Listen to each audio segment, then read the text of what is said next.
is a pre-hearing procedure in the matter of State against Richard Alexander Murdaugh. It's case numbers 2022 GS 1500592 through 00595. Defendant Murdaugh was indicted for the murder of his wife, Margaret Branstetter Murdaugh, and his son, Paul Bennett Murdaugh, and related weapons charges. His trial began on January the 23rd, 2023. The presiding judge was Clifton Newman. After 6 weeks of trial, on the evening of March the 2nd, 2023, the jury returned a verdict of guilty on all 4 indictments, on which the defendant was sentenced on March 2023 to 2 consecutive terms of life imprisonment. Notice of appeals of his convictions and sentences were filed by Defendant Murdaugh's attorneys on March the 9th, 2023 with the South Carolina Court of Appeals. The transcript in this very lengthy trial took several months to produce, even in draft form. Before the attorneys received the final transcript, on September the 5th, 2023, defendant filed with the Court of Appeals a motion to suspend his appeal and for leave to file a motion for a new trial with accompanying affidavits and transcript experts.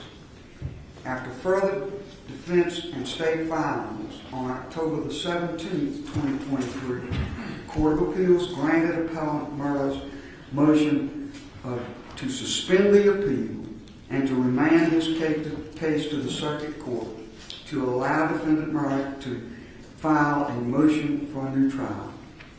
On October the 17th, 2023, defendant Murdaugh received the final trial transcript and very shortly thereafter filed a motion for new trial in the Colleton County Clerk of Court's office. Subsequently, Judge Clifton Newman recused himself from further proceedings in this matter. On December the 16th, 2023,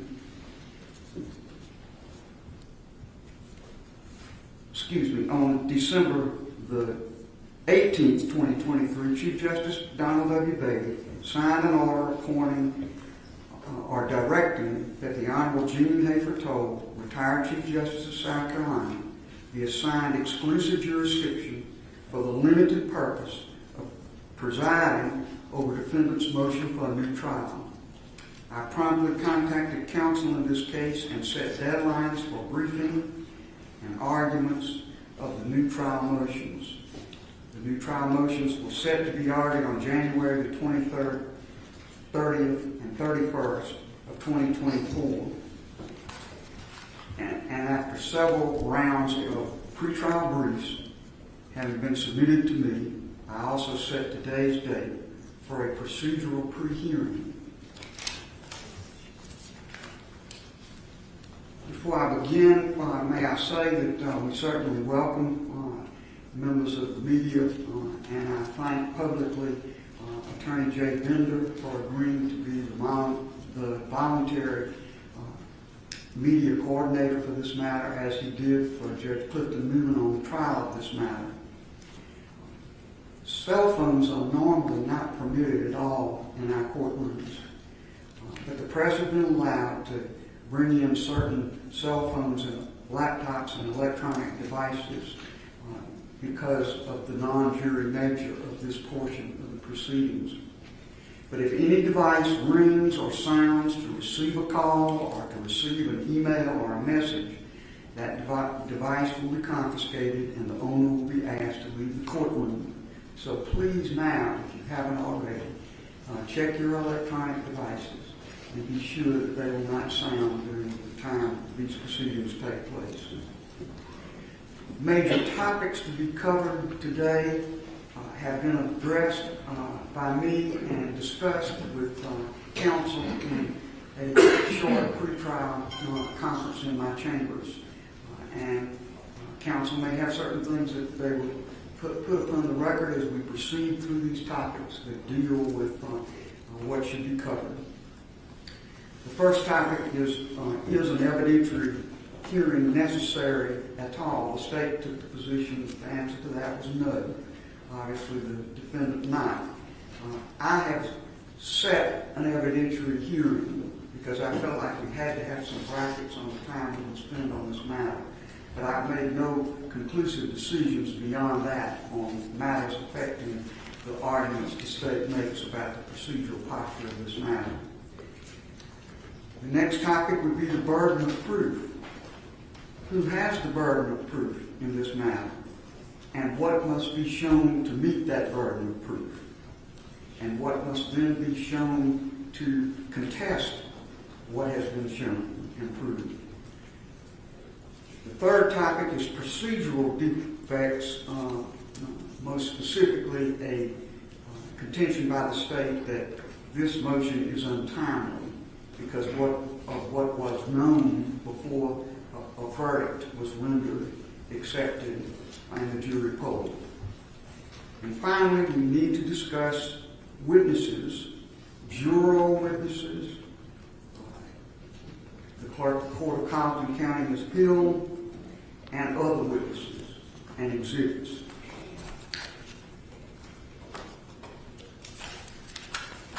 I note that at least one attorney in the room is an attorney for some of the jurors, and other jurors may have other attorneys. When I get to the portion of this discussion where we talk about specific witnesses,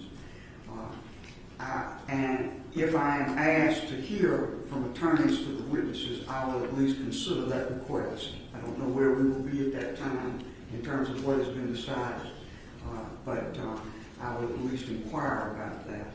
To that end, if you have not already, during the first break, be certain that all of you, the lawyers participating at counsel table, and any other lawyers that feel they may have some interest in the proceedings that would warrant comment by them, please give your cards or information about your contacts to our court reporter, Ms. Harris.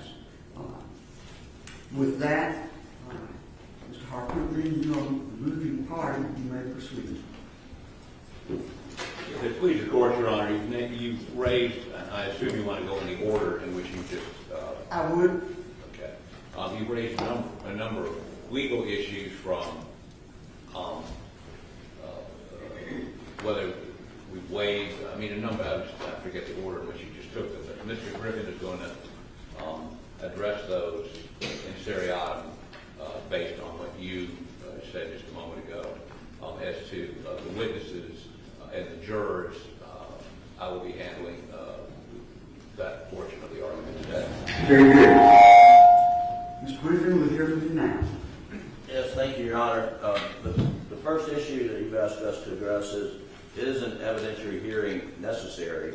And the answer to that question is very straightforward, is yes, under established case law in the Supreme Court, the Fourth Circuit, and the South Carolina Supreme Court under Reamer. A Reamer hearing is absolutely necessary where there has been credible evidence presented that there's been an improper third-party contact with the jury prior to their deliberations that frankly, whether it goes to the merits or not, a Reamer hearing is absolutely necessary. And we believe that the Court of Appeals decision in this case contemplated a Reamer hearing. And in a Reamer hearing, evidence is presented as to what outside influences, if any, were brought to bear upon the jury. We have, in our motion for a new trial, submitted affidavits of one deliberating juror, one alternate, and then another affidavit of a witness to an interview of an alternate, and all three statements are consistent, and in that they heard Ms. Hill, the clerk of court, prior to deliberations, and frankly before the defense put on their case. Ms. Hill instructed, do not be fooled by the defense. That's what the sworn statements say. And secondly, before Mr. Murdaugh took the stand, Ms. Hill advised one deliberating juror and two alternates at least watch his demeanor, which is an implication of, he's going to lie. And so then the question becomes, factually, did those contacts happen? And then, we proceed from there as to what the burden of proof is after that. But the threshold, are we entitled to evidentiary hearing? The law is crystal clear that we are. Thank you, sir. Mr. Waters, to the state. Thank you, Your Honor. May it please the Court. Your Honor, obviously you've addressed the issue of whether an evidentiary hearing is necessary, and the state certainly understands that. It is incumbent upon us, though, based on the law, to preserve our arguments as to procedural bar, and those are twofold. And the first one, of course, is that a motion for a new trial must be filed within 10 days of the verdict unless there's after-discovered evidence. And I think an initial inquiry that needs to be determined is when the defense first learned of these particular allegations. In conversations with the defense, and they said they're going to give me an answer, that they may have had conversations with Juror 785 prior to her being represented, which was only a couple days after trial. So if that is the case and they were aware of these allegations, then we would want to argue to Your Honor and preserve the issue that this is not after-discovered evidence and that there's a procedural bar in that regard. Secondly, we made the argument that the affidavits on their face, the only deliberating juror indicated, and that's 630, in that affidavit only said that she voted guilty. She had questions but voted guilty because she felt pressured by other jurors. And of course the law is crystal clear in multiple cases that sort of internal debate, it's actually in Rule 606B, that's not any sort of misconduct or anything that is an appropriate venue or mechanism in order to attack the verdict. So for that reason, we've argued that their showing in their motion for a new trial is insufficient based on the case law for an evidentiary hearing because there is on its face no sufficient allegation of prejudice. That being said, of course, we fully understand and expect the evidentiary hearing will go forward, and we'll be happy to address burden of proof after the defense makes their arguments. Very good. With respect to, Mr. Griffin, anything in reply? Your Honor, it does not appear that the state, takes a position contrary that a Reamer hearing is required. That they're arguing that we had sort of waived the right to that hearing. There's no evidence of the record of that. I can assure the court we did not know of this information within 10 days after the trial, and when we learned of it, we promptly acted. Well, in conversations with Mr. Arpulli and Mr. Griffin, they were going to actually look into that and look at their paralegals' notes. So I fully rely on and trust the defense to give me a fair answer to that question. And then again, if there's an issue to be raised, we would raise that. We're not conceding anything. We just wanted to preserve our procedural issues. I don't think we need to go back and forth many times about this. I think I understand your position. But here is my position on the matter. First of all, I am not conducting a Rimmer hearing. Rimmer is a 1954 decision of the United States Supreme Court that deals with the question of influence of the jury and a motion for a new trial on the basis of after-discovered evidence of that influence. I rely on the South Carolina decision of our Supreme Court authored by Justice Kittredge, State versus Green. And the Green decision specifically says that Rimmer is not the guidance that South Carolina trial judges should look to in conducting hearings on after-discovered evidence. Now, that says nothing about what the burden of proof should be, and I don't intend to say anything thereby. But I do intend to tell you right away that I will be relying on South Carolina's jurisprudence and South Carolina's jurisprudence specifically on what must be proved in a hearing of this nature and who bears the burden of that proof. All right.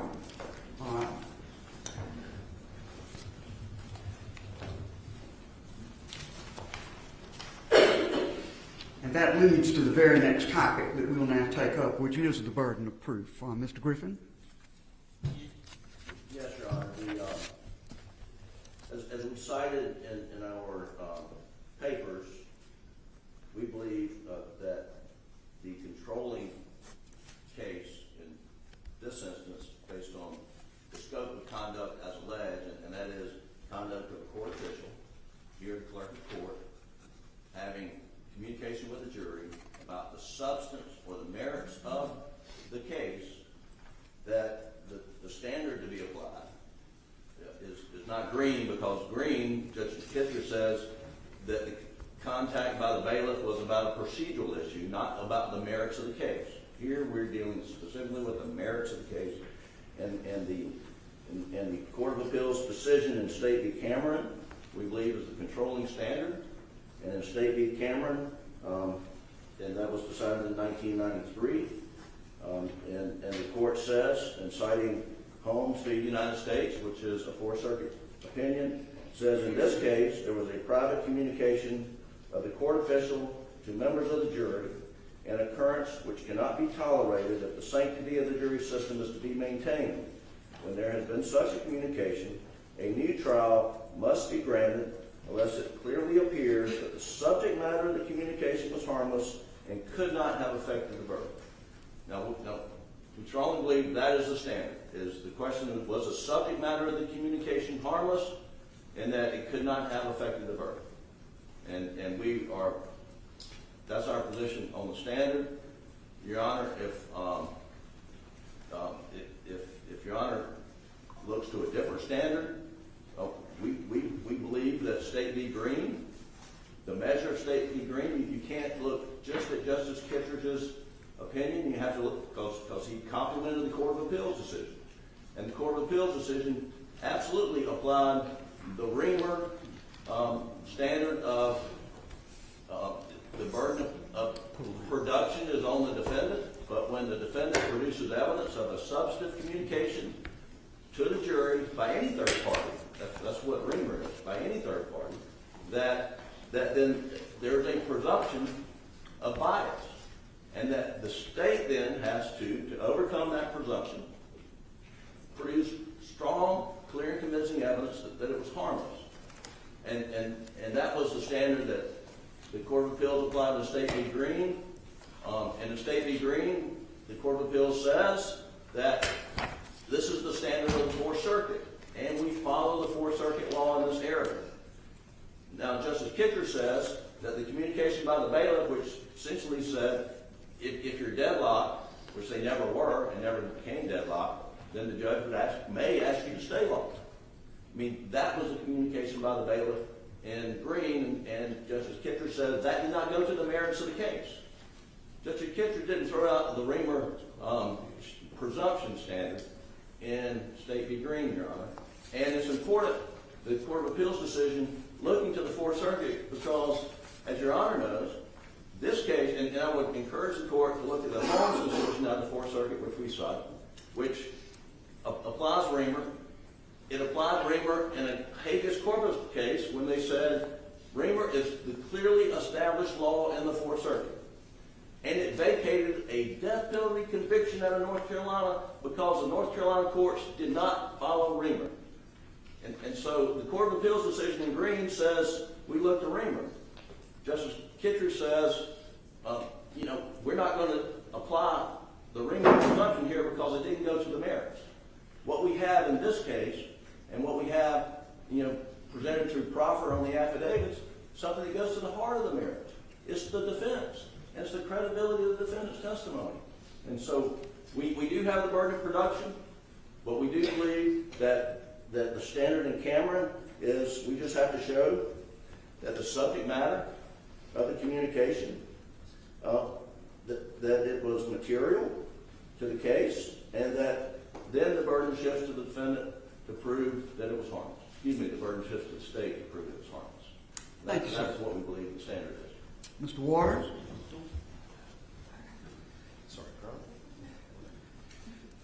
Carl. Your Honor, and I'm going to walk through some of the cases in South Carolina that address this issue. But as Your Honor is aware, of course, when we deal with these issues, we have two types. We have internal misconduct, and our courts have been reluctant. Rule 606 says this as well, to delve into that unless there are concerns of fundamental fairness like racism and things like that. And then there's external allegations of external influence and that sort of thing. And that's what we're dealing with here today. And to quote State v. Grovenstein, which is a 1999 case of the State Supreme Court, it cites Aldred and Kelly and says, "We have consistently held the defendant must prove prejudice in these sorts of claims." And if we walk through all of the case law, our court has been very careful, and as much said so in Aldred, which was an internal case, to sync the analysis and the standards between those two, and have consistently held that the defendant has to show prejudice. It's their burden to do so. In Blake in 1992, the court held don't presume prejudice, and the test, of course, was whether or not the verdict was solely the product of honest deliberation or whether it was the product of outside influence. We go over to State v. Kelly. Of course, Your Honor concurred with Chief Justice Finney's dissent in that case, but in that case there was a pamphlet in the grand jury room. Clearly an external influence was alleged there. And ultimately in that case, the court held that the defendant failed to show prejudice from that particular external influence. In State v. Grovenstein, in this instance, it was clearly external. There was an alternate who was present in the jury room and even took a preliminary vote with the jurors. So clearly an external influence, far more than's even alleged in this case. That juror was removed, curative instruction was given, but ultimately the court was very clear that we have consistently held the defendant must prove prejudice, again, the burden being on the defendant. In Bryant, this was a capital case, one that argued way back when, and in that instance there was a police investigation, background investigation into death-qualified jurors in a capital case. Clearly external. The trial court conducted an inquiry with questions submitted by the parties as well, and ultimately noted that it was the defendant's burden to prove actual bias on the part of the jury. In State v. Pittman, another case that I argued before, Your Honor, in that particular case there was a juror who had a conversation with his wife and with the bartender, and ultimately again the court held that the defendant failed to meet the burden of prejudice because the wife's comment was the defendant was not guilty, and the comment to the bartender took place after deliberations had begun. And then, of course, in Green in 2020, Your Honor just commented on that, and the court clearly held that the Rimmer presumption of prejudice doesn't apply here, and then, of course, went on to note that the defendant bears the burden of proving prejudice. And Cameron is a case that they rely on a lot, and I would say this about Cameron, that Cameron, of course, goes on to say that the mere fact of any official communication does not necessarily mean that the jury was prejudiced, and went on again to do a prejudice analysis and a harmless error analysis. Covington is a Court of Appeals case from 2000. In this particular case, there were jurors who supposedly knew the defendant and knew some external information about whether or not he had had previous difficulties with his wife and that sort of thing. Clearly external information. And again, the court held that the defendant failed to show prejudice. So the case law in South Carolina, both from our state Supreme Court as well as our state Court of Appeals, it's clear, it's in sync, it's uniform, that it's the defendant's burden to show prejudice. And that's, of course, only after there's a determination that any sort of extraneous influence occurred. And that would be the state's position, that it is the defendant's burden. And again, we can address at the appropriate time what the state's position is as to the order in which the evidentiary hearing should go. Thank you, sir. Mr. Griffin, can you reply? Yes, Your Honor. There is a tremendous difference in the law as to how the court analyzes juror misconduct, as in Kelly, where the juror reaches out to her pastor, gets a pamphlet, brings it into the jury room, and that was found during the course of the trial. The trial judge removed juror O, who had gotten the pamphlet, voir dire every juror to ask what effect that had and if they could put that out of their mind and then deliberate. So that happened during the middle of the trial, but it was juror misconduct. All the other cases that he cited and the state relies upon are juror misconduct cases. Not unauthorized third-party communication that goes to the heart of the Sixth Amendment, right by a defendant to confront his accuser, to cross-examine witnesses who present evidence. When a third party makes an improper contact with the deliberating jury before they deliberate, that falls at the heart of the Sixth Amendment. which is a different animal altogether than where a juror engaged in misconduct. And that's where you get to Cameron. That's where you get to Green, which Green says it was a procedural communication, not a merits communication. And Your Honor, in Bryant, well, I would note, Your Honor, dissented in Kelly, but in Bryant, I mean, no jurors were interviewed, as best we could tell by the record. But in Bryant, it was a death penalty case. Law enforcement, I believe in Horry County, were out questioning the jurors' relatives and friends and trying to get their belief as to whether they believe in the death penalty. Apparently, some of that kind of leaked back to one juror, or maybe, but there was no record saying the jurors were prejudiced by that. But the court said that behavior cannot stand, and we find prejudice based on the conduct, not on the juror's testimony. And they didn't use the word presumption, but they found prejudice. And I don't want to get caught up in this issue of do we have to establish prejudice? I think prejudice is established, but the question has to be established. But the question is it presumed under the circumstances? And if it's presumed under the circumstances, what does the state have to rebut it? And so, prejudice is a touchstone, but the question is evidentiary presumption. Here, where there's a third-party communication that goes to the merits of the case, the law is crystal clear that there is a presumption of prejudice, and the state has the burden of proving it's harmless beyond a doubt. Thank you, sir. Thank you. All right. Mr. Waters? I'm not going to go back and forth a million times. If you want to have a short comment and additional thought. Very short, Your Honor. He said that these were not external influence cases, and every one of them that I listed was. Your Honor, Blake was a bailiff. Kelly was a pamphlet. Again, it was an external piece of information coming in. Grovenstein, it was an alternate. Again, that's an external influence. Bryant was a police investigation. Pittman was a bartender and a wife's comment. Green was a bailiff.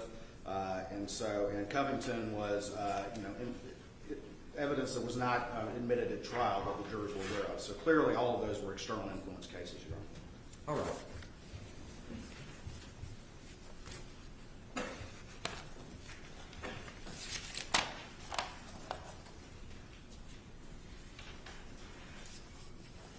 I do not regard State versus Cameron as the guidance that needs to be used by me in making a determination about this case.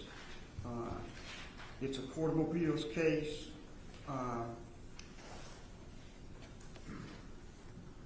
Since that case in 1993, there have been several cases, including Green, Oliver, and others, that very specifically talk about this issue of what the burden is when a motion for a new trial on the basis of after discovered evidence that involves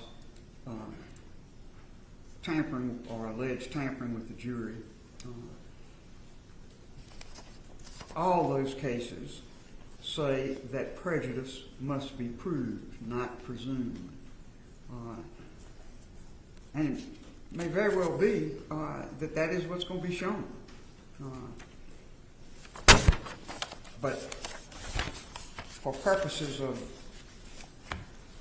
what the defendant must show as the case goes forward to the evidentiary hearing, the presumption simply by the contact, which we don't have any sworn evidence about except in the area of one juror at this time. A presumption is not the way to examine this issue, but rather specific evidence about what was said, when it was said, and how it was perceived by the juror is what I believe is required by State versus Green and other cases. And therefore, that is the approach I will take. All right, the next area of inquiry is the procedural argument of the state that this matter was untimely made. Mr. Waters? Yes, ma'am, Your Honor. And again, we have raised the issue, as I talked about earlier, that we believe that there is at least an inquiry as to a procedural bar, that if the defense was aware of these allegations during the 10 days, then it is not after discovered evidence and the motion is untimely.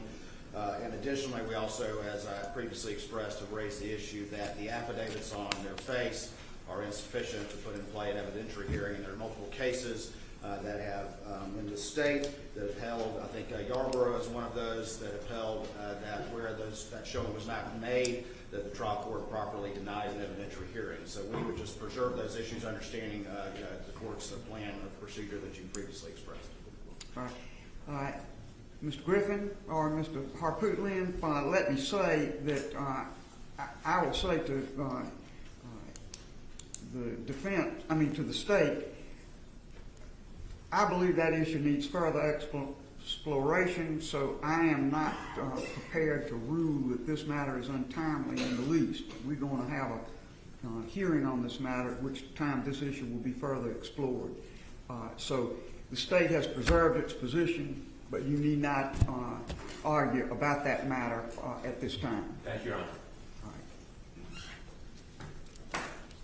And now the matter that to me is the heart and soul of what we're doing today is the witnesses, the exhibits, and the procedure needed with respect to the witnesses. And the witnesses, at least, are the jurors and the clerk of court, Ms. Hill.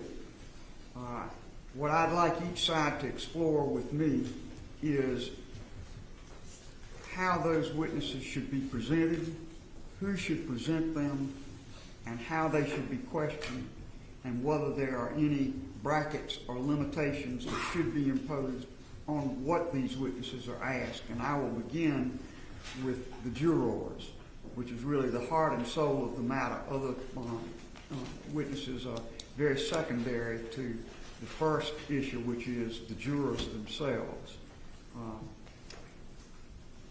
Mr. Harpootlian, you are the moving party, and you may proceed. Your Honor, we agree all 12 jurors should testify. I think both sides agree, Your Honor, to question those jurors. The only question is, not only question, but the first question would be, as Your Honor questions these jurors, would you, in all the cases the judge questions the jurors, would you want suggestions from us as to what additional questions after they respond to your questions, that raise additional questions? That's number one. Number two, each one of these jurors, except of the original 12, I think all have been interviewed, maybe two have not been interviewed by SWED and given statements, recorded statements. The rest have all given recorded statements. And then SWED prepared a memorandum of interview. We have reviewed all these videos and the MOIs, and I can tell the court that the MOIs aren't consistent in many instances with what was said on the video, to the extent that information was left out. Now, if Your Honor is going to be very restrictive and ask, did the court communicate something to you, and did it affect your decision? I guess that's what we're hearing, Your Honor, when you're following State v. Green. If you're going to say that, ask those questions. There's some of these jurors who indicated they heard the court say what the juror that gave the affidavit for us say, and I think they're going to say it didn't affect them, which is fine. If it affected that one juror, we believe that's enough. And that juror has obviously given an affidavit to us. The alternate, which was excused, and we keep calling her the egg lady, but she was also excused, the alternate because she wasn't needed, the egg lady because the judge found that she had contact with people and discussed the case. They further indicated that the court said what we say she said, and we believe they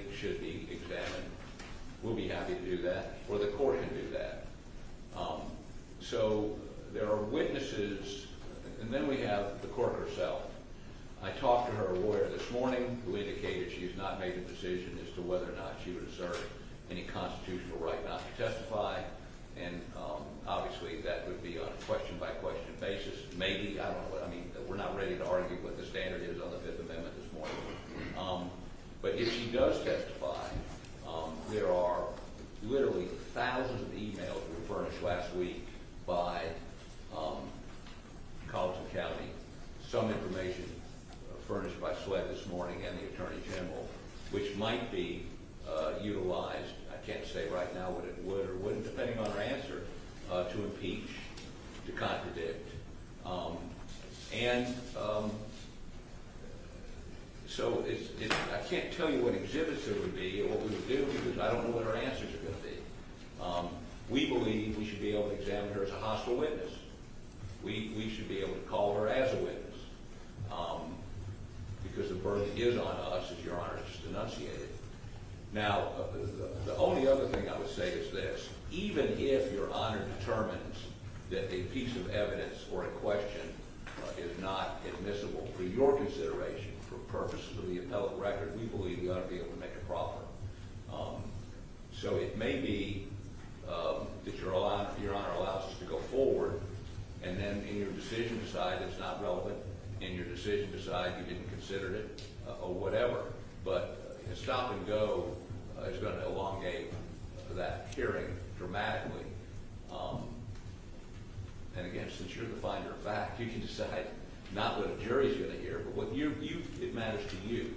So we think that the examination of the court should be wide open, and we think that the exhibits we would use to impeach her, we would attempt to keep it relevant to the specific issues in this case.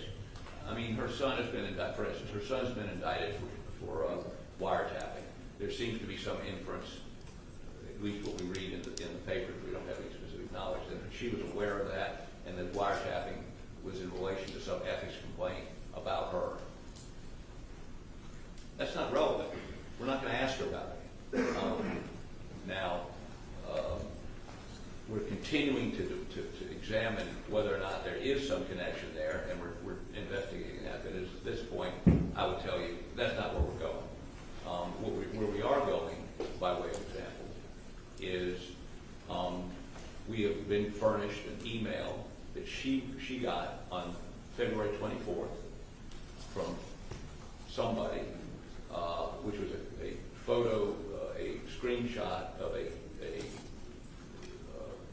looks like a posting on some sort of Facebook page, where the ex-husband of a juror, not the egg lady, alleges that his ex-wife has been talking about the case and she is going to vote guilty because she hates men. Now, we know she got it. We know she got it on February 24th, yet on the morning of February 27th, she tells in the chambers, a hearing we were all present at, that she had seen a Facebook page posting by Egg Lady's ex-husband alleging that she was talking about the case and she didn't think he was guilty. That Facebook page had never been produced, and then she produced a Facebook posting, she said, by the Egg Lady's husband. Turns out to be a guy I interviewed in Georgia, apologizing for what he had posted on Friday night, which concerned his wife's aunt meddling in their marriage. I think that's fertile ground for cross-examination. Your Honor may disagree with me, but I still would like to put those items into evidence for the appellate record at the time. The last thing I would say is this. In terms of Your Honor questioning the jurors, we need instructions from you as to whether you want, after you finish with the juror, do you want us to submit questions to you? I doubt you're going to let us question them. How is that process going to work? And will that be done someplace? Will it be done in this courtroom? Will it be done somewhere else?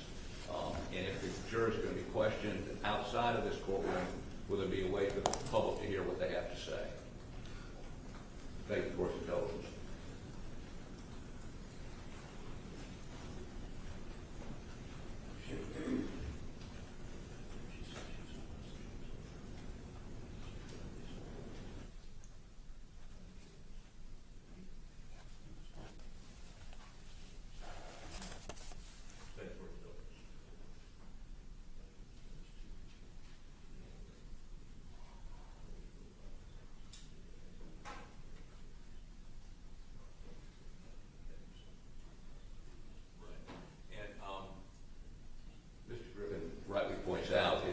just what they heard,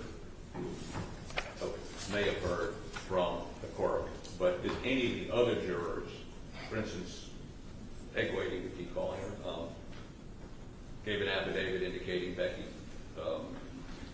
said things like, don't be fooled, watch the body language, watch body language testifies to Mr. Murdaugh. Did she relay that to any other jurors? It's not just what, I mean, was it, did it, or did the sitting juror or the alternate in the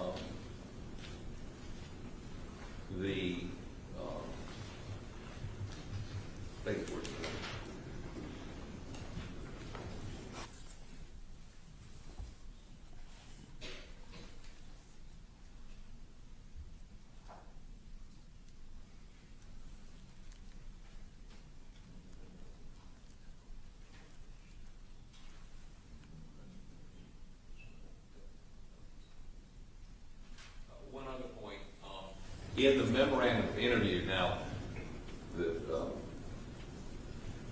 court's private lawyer, Mr. Lewis, objected to any videotaping or audio taping of the court when she was interviewed. But in the memorandum of interview, she, that is, the court indicated she had conversations with the forewady outside the presence of the rest of the jury about what was going on in the jury room. Obviously, I would cross-examine her on that, but it may be necessary if she testifies to things that are inconsistent in that MOI for us to call the SWED agent that did the interview to corroborate the MOI. The MOI may be introducible in and of itself as an exception to the hearsay rule, but I believe it may be necessary for us to call the SWED agent.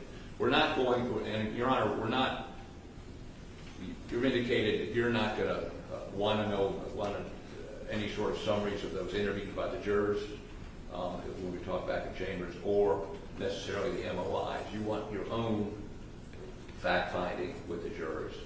To the extent that they contradict those, we may put all of that into the record for appellate purposes. And if you want to see those before you have this hearing, we obviously put those. We could put those into the record today, or have those available to you, both the MOIs and the videos. I mean, we're obviously we're going to do whatever you tell us to do, but we're looking for some guides as to if there's anything we can get you prior to that evidentiary hearing concerning those memorandums of interview by the SWED agents and the videotapes. Whatever you instruct us to do. Thank you for your indulgence.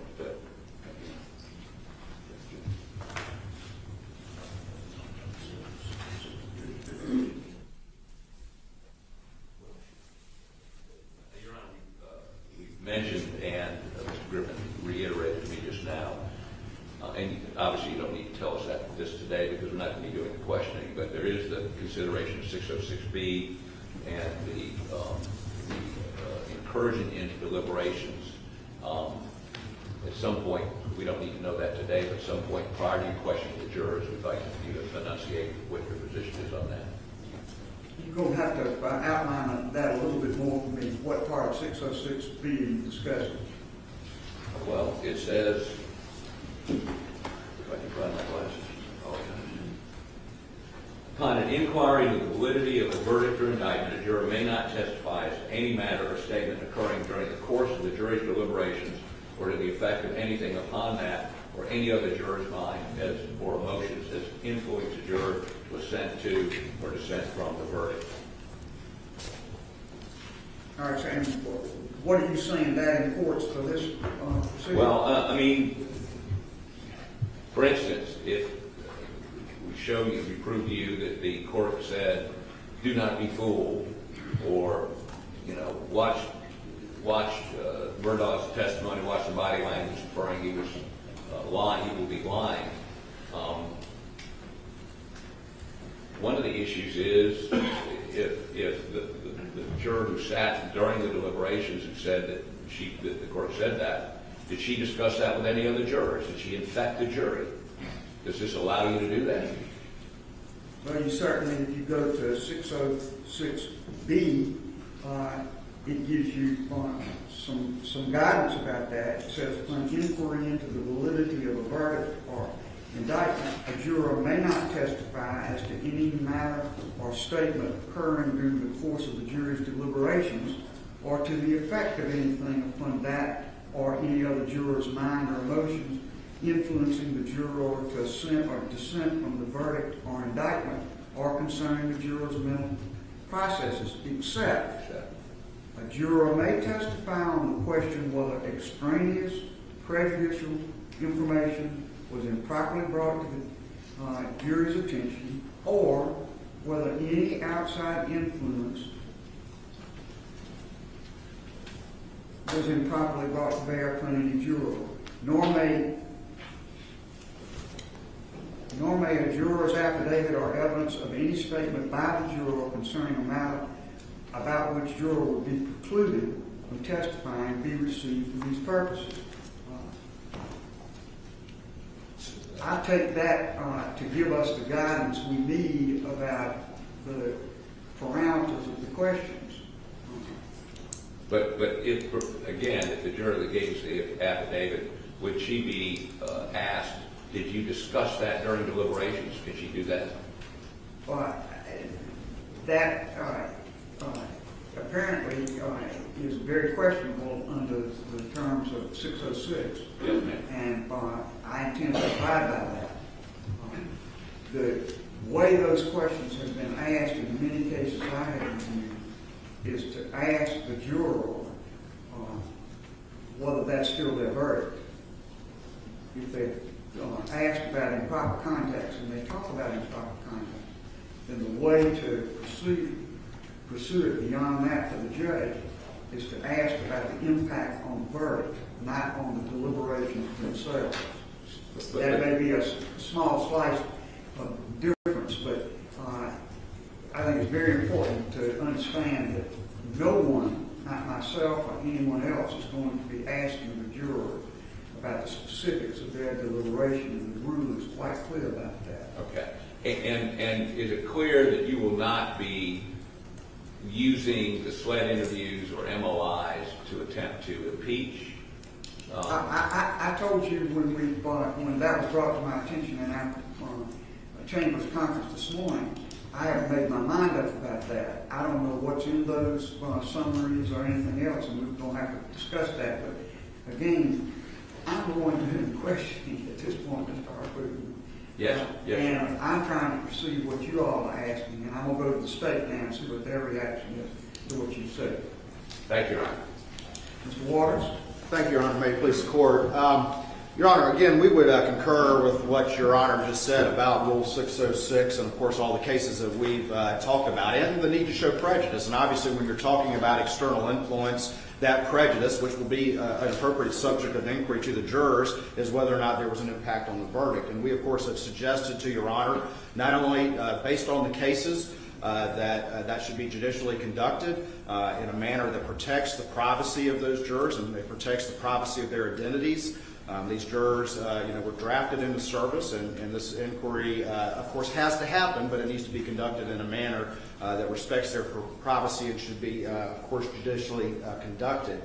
We have suggested those two questions. If we look at the Bryant case specifically talked about the fact that depending on how the examination goes, there could be questions suggested by the parties. And obviously, I think we would need to cross that bridge if and when that bridge needs to be crossed. And that starts with the court's inquiry to those jurors, and only if something arises that needs further inquiry could that be addressed at that point. And that could be even a discussion from counsel with the court as to what additional questions may be proper.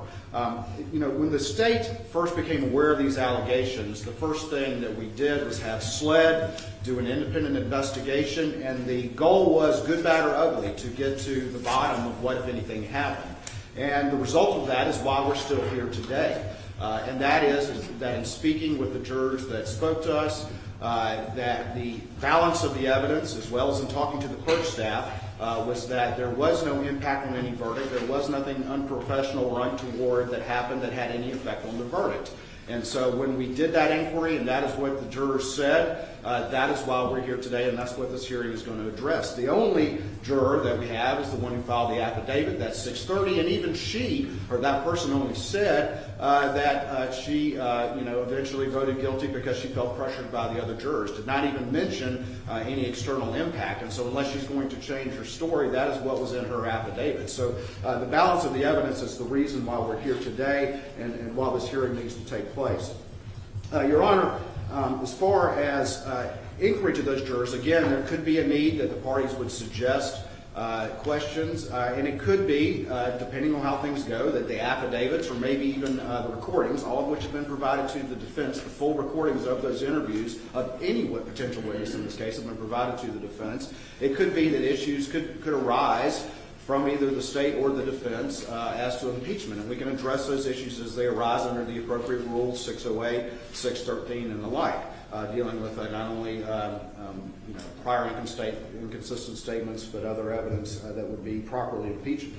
Ultimately, I do need to address one thing as it deals with all of this, and that is the defense's contention that somehow the clerk is a party opponent in this particular case, and we believe that that is incorrect.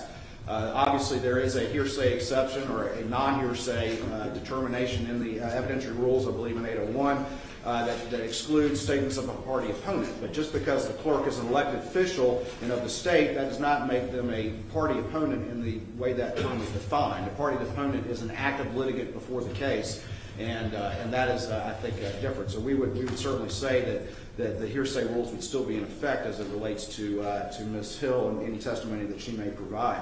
I know there's been some discussion about the order in which the witnesses may be called and whether or not Ms. Hill would be a hostile witness. And obviously that's under Rule 611 and I believe C, which will allow leading questions, if a person is hostile. I think, again, at this point, I don't know that any showing necessarily has been made, but I understand the defense may raise that point and we may have some arguments at that time. But I don't know that there's been such an identification between Ms. Hill and the state that would allow, A, her to be identified as a party. I think that's far out of bounds, but also that she would be applicable to allow defense leading questions under 611C. Your Honor, in looking at the type of examination that would need to happen here, and again, the issue also arose of the Fifth Amendment. And I know that the defense would like to brief that issue, and we're happy to respond.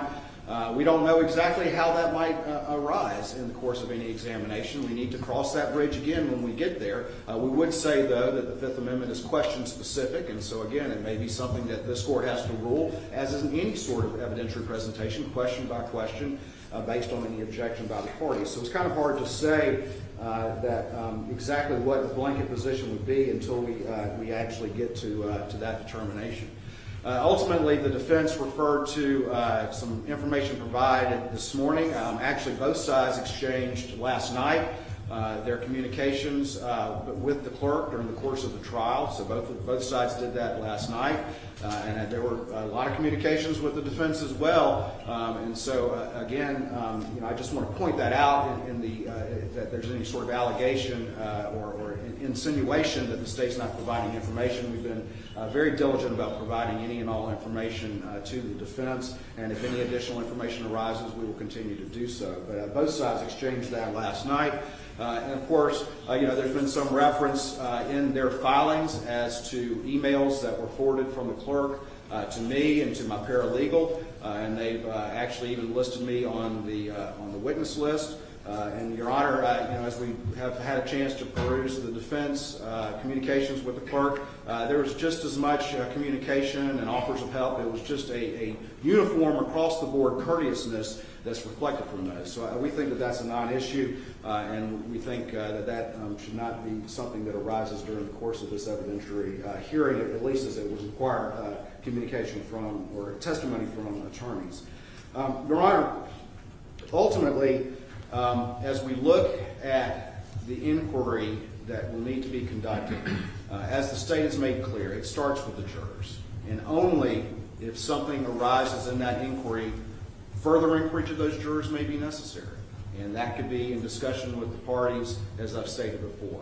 And then I know Your Honor has indicated the clerk should testify, and we certainly understand that. The clerk filed an affidavit denying any of these allegations. And so, again, as we address the clerk's testimony, the state would have objection to some of the information I believe the defense would propose to examine her on. We believe that an inquiry should be limited to what is appropriate and relevant impeachment, but not should be just a far-ranging fishing expedition or full inquiry into a lot of subjects that have come up since the trial that we believe are not relevant to any inquiry that is before the court here now. Obviously, rules 404, 401, 402, and 403, as well as, which of course address relevance, and 403 objections, 404, which addresses other crimes or wrongs or acts, Rule 606, or excuse me, 608, which addresses inquiry into other specific acts and impeachment, and Rule 613, which talks about prior inconsistent statements. All of those rules potentially could come into play depending on the nature of the testimony and the nature of the inquiry. But there have been allegations since the trial about the book, about this wiretapping case, about investigations into alleged use of office for an improper gain. But again, all those are subsequent to the trial. And so again, depending on how the testimony goes, the state would raise appropriate objections at that time to limit the inquiry to what is appropriate for what is before the court we would submit, and that is what occurred during the trial. So we would make those particular evidentiary objections as things developed. Ultimately, that would be the state's position. I know that we're trying to put as much meat on the bones as we can at this particular point in time, but I think the reality is that the court's inquiry to the jurors will really determine the nature of the inquiry that needs to proceed from there. And at that point, the state would take the positions that I've outlined here today. You reply. Please, Court, Your Honor.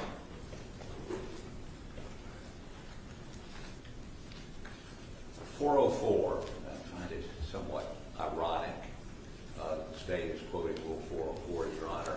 One of the exceptions to 404, I know this would be surprising to Mr. Waters, is motive, as if he'd never heard that before. He told me this morning one of the assistants that worked for Ms. Hill during this trial was told by Ms. Hill during the trial that a guilty verdict would be good for sales of the book. Motive, selling books. So we believe we should be able to get into that. We should be able to ask Ms. Hill about it. If she denied it, to call that witness, that assistant, and have her testify that she was told that. I mean, why would a clerk do what we allege she did? We think is important for Your Honor in terms of credibility and context. That's number one. Number two, Your Honor, I think we've all agreed, you're going to ask the questions, whether we agree or not. And we do agree with that. The question's going to become, as we go through that process, how, if a juror says X and they've said in their interview Y, or if they've said to us Y, or didn't include it in their original affidavit, and you don't ask that question initially, how are you going to handle, or do you care, how we suggest to you a further question? Because, as Your Honor's seen this morning, the back and forth can go on for a while, and we certainly don't want that to go on with a juror. So we're going to need some guidance on that. I'm not expecting that guidance this morning.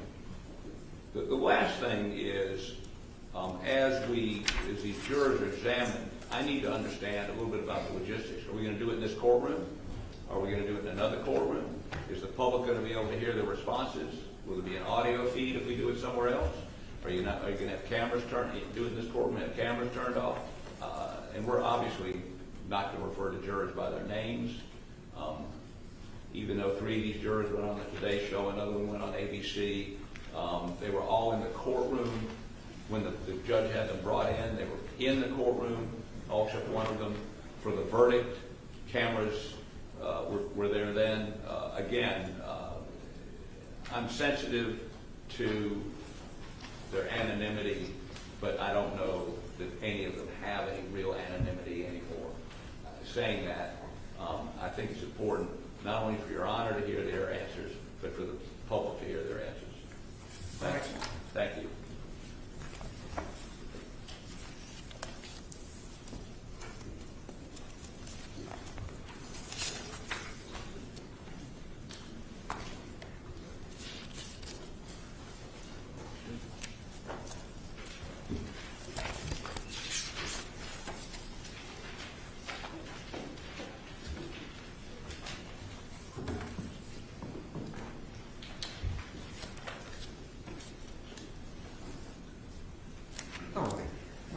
With respect to the jurors first as witnesses, I will be doing the questioning of the jurors, and I will notify the parties pretty promptly what I intend to ask the jurors.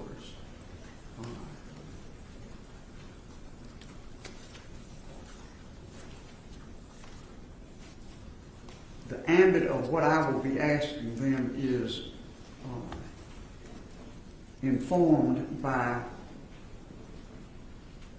the question of whether improper contact was made with them and whether it affected their verdict. I understand that you, on the defense side, have views about what further should be asked the jurors on two levels. One, as a predicate to what you want to do with the clerk herself in examining her. And two, as a means of further attacking the credibility of the clerk in her testimony. I have not seen any of the SLED material or memoranda concerning the state's summary of these interviews and so forth. I will be open to receiving that if it's done promptly, because we've got a hearing coming up the 29th, and I want there to be plenty of time to revise any current ideas about who to subpoena, who to call as witnesses, and who has to do that. But I can tell you that I am very, very reluctant to turn this hearing about juror contact into a wholesale exploration of every piece of conduct by the clerk alleged to have been improper on its own, indicative of her characteristics, her personality, or anything of that nature. This is a very focused inquiry that deals with this jury and what impact contact, if any, had on this jury. So I am very mindful of the limited nature of it. As I say, I'm not excluding submission in advance of information that would take the questions beyond the limited questions I've initially indicated. But I will be very hesitant about any of those questions as it involves propounding those questions to the jury. As it involves questions to Ms. Hill similarly, this is not a time to explore every mistake or incorrect statement or false statement that ever has been made by this witness.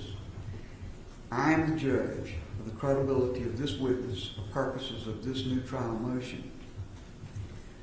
I don't think it's necessary, nor do I think it's proper, to explore each and every impropriety alleged to have been committed by the clerk.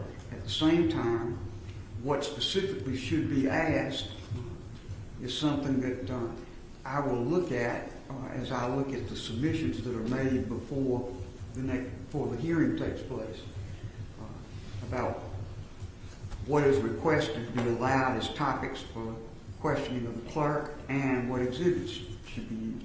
I can't imagine allowing thousands of emails to be made exhibits in this process.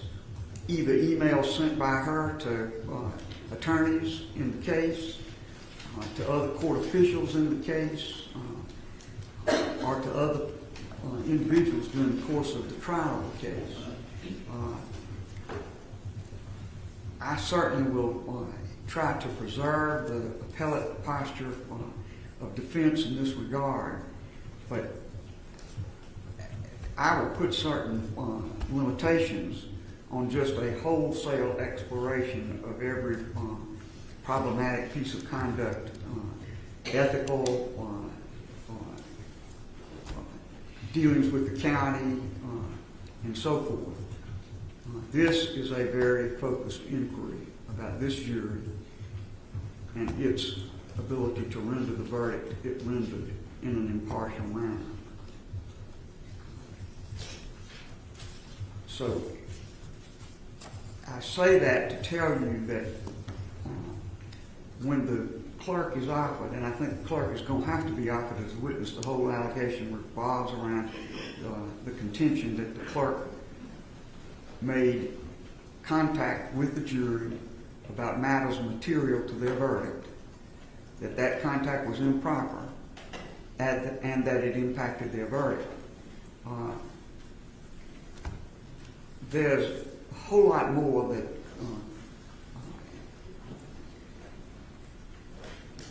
Mr. Harpootlian has indicated he'd like to explore that I regard as totally extraneous to the inquiry that we maintain. I'm not going to allow those questions to be asked by way of proffer and then have the clerk answer those questions and have that be the proffer, although I consider them irrelevant questions. We're not going to handle the case in that way. If I exclude a certain question from being asked, then the proffer will be whatever in writing is chosen to be offered in that regard. But I will not conduct a hearing where there's a whole side hearing in which every question desired is asked and either required to be answered or dealt with in some other way. I don't think that is an appropriate use of this very targeted hearing that I'm directed to have. I also think it makes a great deal of difference whether the questions that are being asked relate to the clerk's conduct at the time this case was tried, as opposed to other conduct at a later time or in connections with other things than the trial of this case. So I will be looking very carefully before we conduct this hearing and trying to give the parties as much advice as I can about what I would find to be acceptable topics to pursue. I think you're entitled to that, but I also think the record of the case is not to be used as a platform to explore each and every fault of each and every witness, whether it be the juror or the clerk. And I'm not going to have the hearing conducted in that manner. I think there are other ways of preserving topics that I rule should not be pursued than having those questions asked and answered, even though I rule that they're not proper in the hearing. So I hope that explains kind of where I am on the subject of how questions are asked.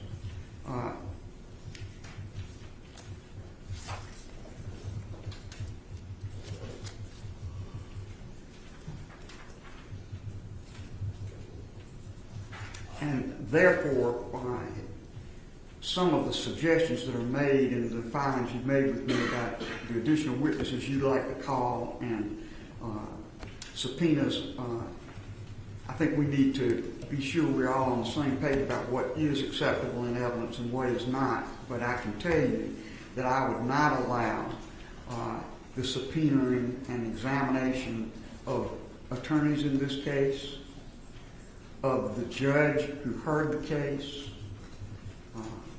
or any of those type of witnesses. This case is very focused on the jurors and the clerk of court, as I see it. Now, it's about 11:15 15, close to it. I'm going to do this. I'm going to take a break for a minute. Let's take until 11:25 as a break. And in that time, I would hope that you formulate the other things you think we need to look at by way of the specifics of how this matter is to be conducted. I will then do two things. When I come back, ask you for further ideas, both sides, as to who should be called, get very specific about who can be called and who cannot, who should offer these witnesses. And I would also at that time ask those who represent potential witnesses in this matter to come forward and have a conversation with me about your position on behalf of your clients. I think that's particularly important because as we have the actual hearing itself, I've never heard of a situation where a witness can have their lawyer actively participate in the examination of the witness in a proceeding in which the witness is being offered. So I would not allow that, but I think we can protect the legal positions that attorneys for witnesses want to take and need to take and want to put upon the record by pursuing in the way I've just outlined, and I'll be prepared to do that when we return. All right, court will be in recess. Thank you, Your Honor. Thank you, Your Honor.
Before we proceed further, a few other things that you've asked about that I want to clarify before we then go forward with the more specific look at how witnesses will be questioned.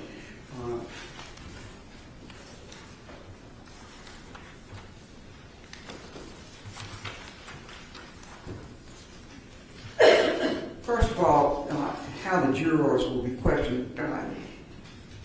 Everything will be done in open court. The jurors will be referred to by number. The court TV cameras, which are the ones used to film these proceedings, will not be allowed to focus on the image of the jurors as witnesses. And if there's some need to further obscure the way they are presented, we can talk about that. But they'll be examined right here in the courtroom as other witnesses would be.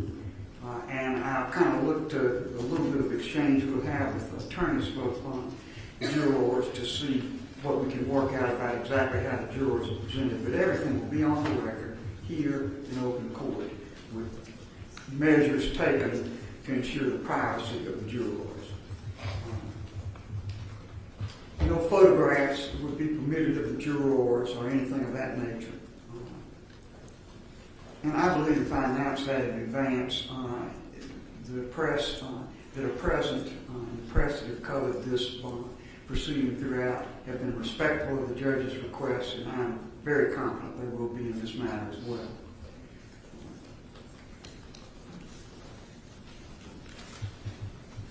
With respect to the alternate jurors,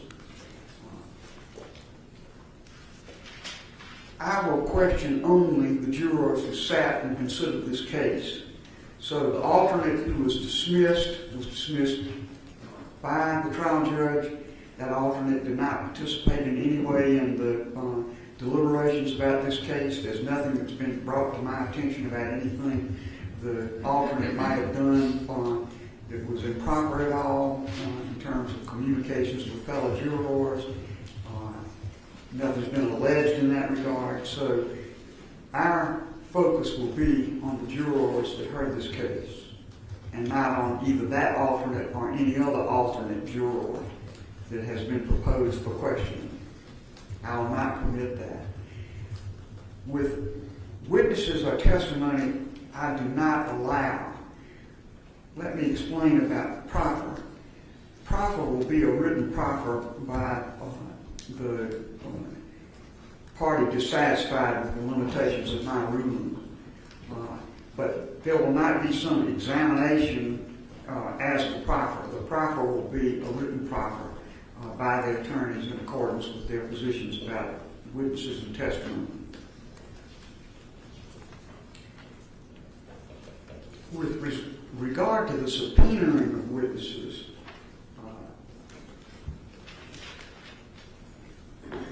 the parties should subpoena these witnesses, and when it comes to the jurors, I would urge that the parties, the state and defendant, jointly deal with the issue of subpoena of these witnesses. I do not think it is the court's place to subpoena witnesses or order witnesses' appearances. This case is driven by the parties and their positions. The initial position of defense was that only certain jurors should be called. The state said no jurors should be called, but if you do, all should be called. All who sat on the case should be called. If the parties can't agree on how that subpoena should be accomplished, then I'm sure they'll let me know, and I'll try to take some measures in that regard. The concept I would have is that the jurors would report to a place that I will specify, and that when they report, they would be taken to a room with appropriate supervision by court personnel, and then called individually to recite their testimony. And then when their testimony was complete, they would simply take their place in the jury box until all were questioned. And then if there were any questions further by me that would be collectively made to the jury, I could do that. And if there are any further questions that were submitted to me by the parties that I chose to question, I would do that. And then when all of that was complete, the jurors would be allowed to be dismissed. So that is how I would handle the juror witness portion of this. And of course, I know I'm going to get some commentary from each side about that, and that's why I talk about this in advance. The other witness that surely needs to be called because of the allegations made is the clerk of court. The state has submitted a preliminary affidavit by the clerk of court, and the defense has many areas that they want to explore for the court. Again, I would like for the parties to develop some joint way of subpoenaing the clerk of court. And if I need to be a part of that, then I'm sure the parties will let me know. But I say this for the benefit, particularly of the attorney for the clerk of court, to know that I would expect that the clerk of court will be called as a witness in these proceedings, 29, 30, and 31 if necessary.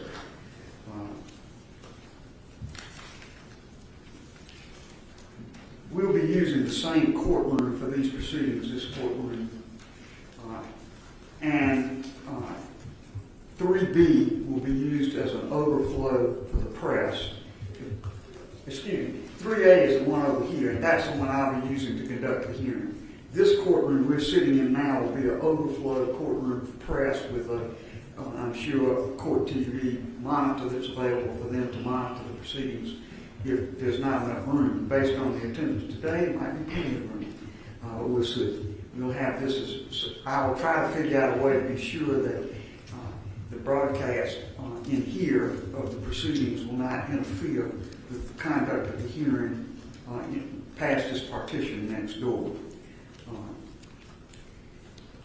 I will trust Mr. Bender to work with the press to arrange the courtroom and the overflow room in accordance with the rules I will set forth here and anything else that may come up that needs my attention.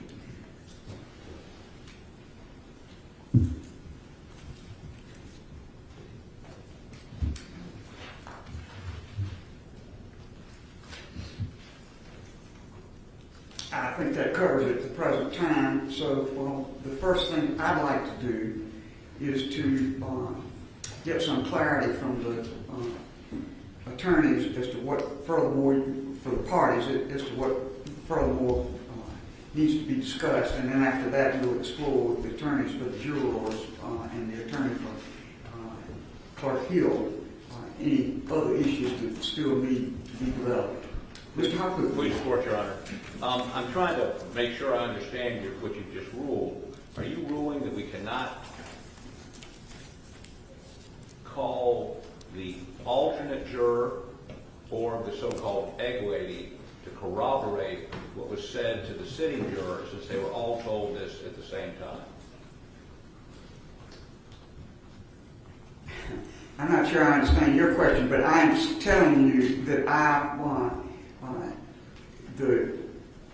these jurors, these alternates would be called apparently to testify as to what the clerk said. Yes. At the present time, I see no necessity for them to be called to say what the clerk said because we're talking about what the clerk said to the remaining jurors, those who actually sat on the case.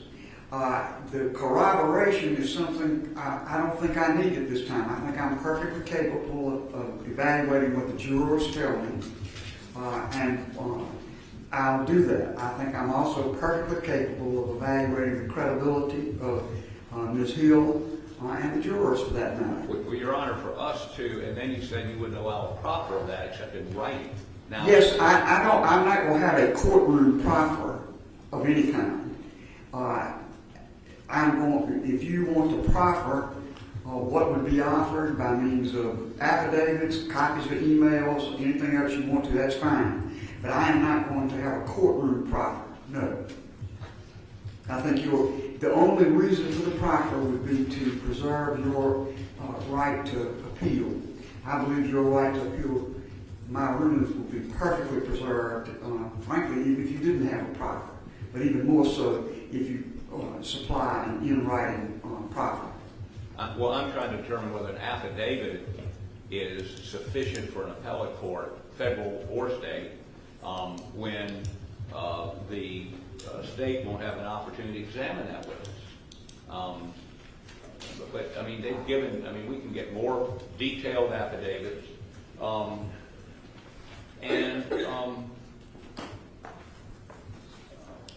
You know, these people are witnesses to what the court said to the juror who deliberated. I don't understand how that can't be relevant to Your Honor's decision. I understand there's two steps. One, did she make the statement? And two, was it prejudicial? These witnesses corroborate she made the statement. Well, of course, that's what you say. So far, I haven't seen any of that. If that's what you say and you offer it to me in some form that I can evaluate it, I may revisit that decision. At the present time, but at the present time, I see nothing that prompts me to think I need to have people who did not sit on the case talk about what they think the clerk said to other people when I've got to direct people to who it said that I will question. Well, Your Honor, we did submit an affidavit, but I have no problem going back. You submitted one alternate affidavit, right, and one affidavit of a dismissed alternate. I'm aware of that. Right. So. And that doesn't prompt me to change what I just said to you. All right, we can get you more specific. I understand what the questions are you have, and I would only put those folks up to deal with those very limited issues that you described. Put them up in 10 minutes. Well, again, I'm not going to rule in a vacuum. I'll see what you say, and I'll rule upon it. We'll get affidavits and file them with the court. Very good. Thank you. Your Honor, just one issue as to logistics. Obviously, these jurors are down in Colleton County, and we're up here in Richland County. I've spoken with SLED, and in as much as we need, there may be jurors who need transport. SLED has certainly agreed to have 12 cars if we need to make sure that they're individual. They can then come in through the garage, and obviously they'll be brought up to a jury room. I think Your Honor indicated they can be in a jury room with a bailiff in there to make sure that no one's talking about their testimony and that sort of thing, but also so that they don't have to come in through the public entrance and that sort of thing. So that would be... I think that would be a good solution, and of course, to satisfy the concerns that the defense may have, you could either have a member of the defense team or one of their employees ride with them, or if you could agree upon a sworn statement by the agent or person that does drive them that they, A, will not say anything, and B, did not say anything, then that may cure the problem too. I think you all can work that out. But I do think having proper transport would, first of all, be a comfort to the witnesses themselves, the jurors themselves. But if they can arrange something otherwise, of course, they'd be free to do that. But to the extent it's a burden on them, yes, I think that's a good idea. And in all events, I would want arrangements to be made to have the jurors come to the parking garage in this building and be escorted up in a private way into their assembly room. And yeah, absolutely, Your Honor, and we will, and I'm sure SLED, I've already spoken to them about that, have uninvolved agents who will be under strict instructions not to discuss the case, and happy to have them sign affidavits or whatever to that Very effect. good. All right, anything further before I go to the lawyers for the jurors? All right. Your Honor, only one other point, and that is you've asked us to give you exhibits that we would use. Yes, sir. Having not asked or had the opportunity to ask Ms. Hill a single question, I can't tell you, and in terms of, there's not thousands of emails we've used, probably 5. I'm just going on some of the descriptions that were in the filings y'all have made to me. Well, we've received thousands of emails from Charleston County based on a subpoena we issued. We've received hundreds of pages from the AG's office and from SWED.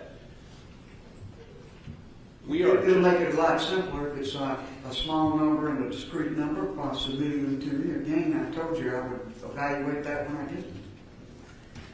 Of course, I don't think you can evaluate them until she testifies.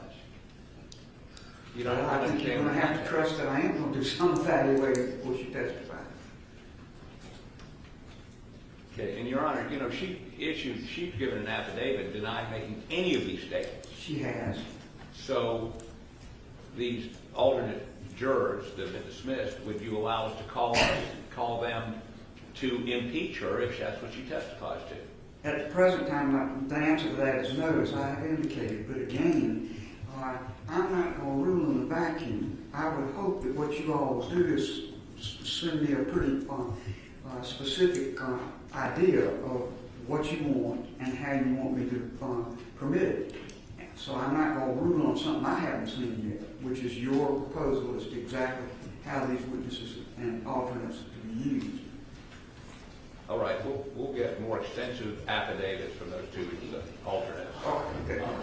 That's fine, or descriptors of some sort from you as to what you intend to do. I'm not going to dictate how you do it, but I'm going to have a lot more than just kind of the generalities that have been discussed in these briefs in order to permit something. Well, I think we're going to need an affidavit for appellate purposes, nothing else. I mean, my description to you is not evidence. Oh, I agree. But, you know, again, I will tell you how I'm going to accept the proffer. What you put in the proffer, in the written proffer, is up to you. I don't want to dictate that or manage it. Well, I just want to say that we're going to hopefully be able to get affidavits from these folks. Yes. Much more descriptive than the original affidavits. All right. Thank you. All right. Your Honor, may I consult with counsel very briefly? Certainly.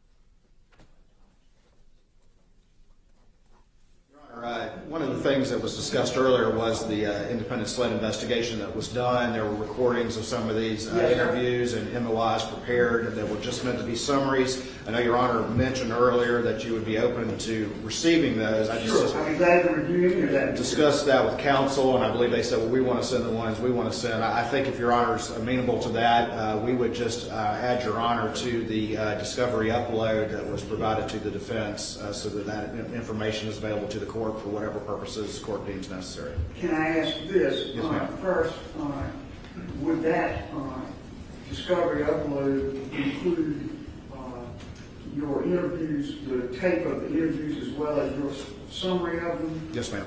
All right. I will ask you to let my clerk, Eva Diaz, talk with you afterwards about how to send me something of that volume. Sure. Our court IT has a lot of barriers in our system to us receiving even conventional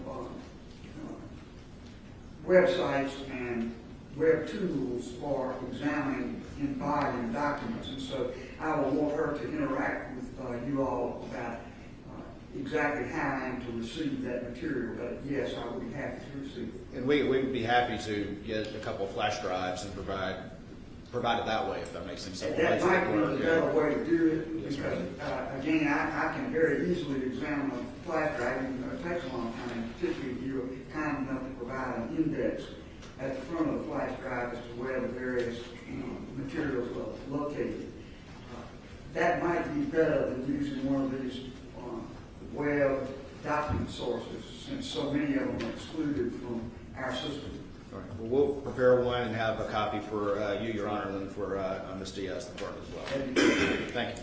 All right. Now, on my list, I have in the courtroom at this time Mr. Bland, who represents certain of the jurors, Mr. McCullough, who represents certain of the jurors, and Mr. Lewis, who represents Ms. Hill.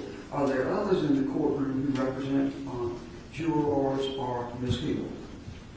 Well, Your Honor, Ronnie Richter on Merit Claims partner. Went a little fast for me. Ronnie Richter, Oh. Mr. Blake's partner. Right. Any others? All right. Well, then we'll begin with you, Mr. Bland, if you and Mr. Richter would come forward.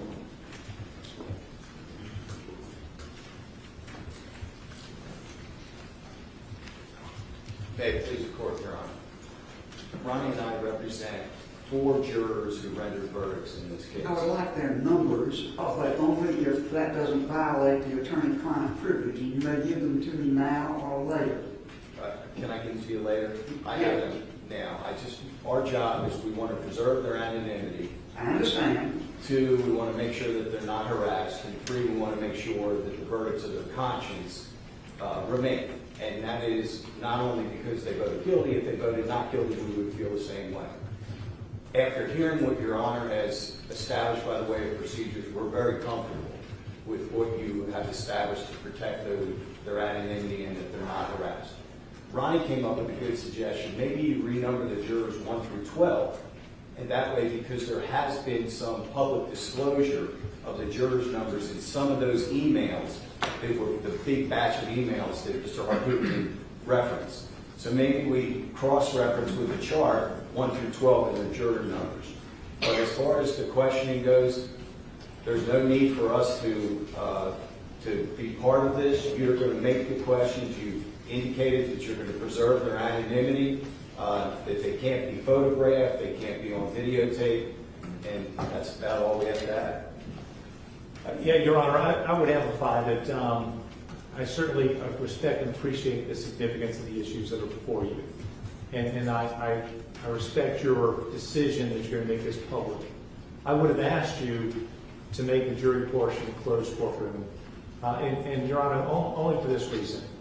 That I don't know what the jurors are going to say, I don't know what you're going to rule. But let's just say in a hypothetical setting that because juror number 9 said something that you believe deprived Mr. Murdaugh of his right to a fair trial, you're going to grant a fair trial, a new trial. I would hate for there to be any mechanism for somebody to backtrace to who was juror number 9. Because I know the public has very firm opinions about this matter, and I wouldn't want that person to be subject to any kind of public scrutiny. So I would have asked of you that for the juror portion that would be closed courtroom, that the press would be present, that their likeness, both voice and face, be muddled, just as an additional safeguard. But I certainly appreciate the safeguards you have put in place. I respect your rulings. I just throw that out for consideration. And on a broader perspective, I know that you've had this experience as well, Your Honor. It's becoming more and more difficult in this state to see the jury.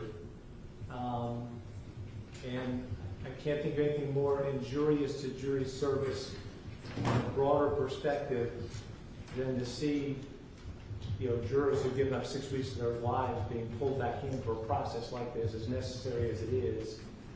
So I worry that the process be handled as gingerly as possible so as not to further prejudice our ability to get juries going forward. Thank you, sir. What I will do is this. I think your suggestion of renumbering is a good one. It's something that my clerk and I had talked about between the two of us as well. In every proceeding I've ever seen where a juror was questioned, in every case I've read where jurors were questioned because of allegations either during trial or post-trial that they had been tampered with, those proceedings have been in open court. And I don't feel it would be appropriate for me to have some kind of in-camera proceeding, even if it included the attorneys that would have to, and even if it included members of the press but not the general public. I don't think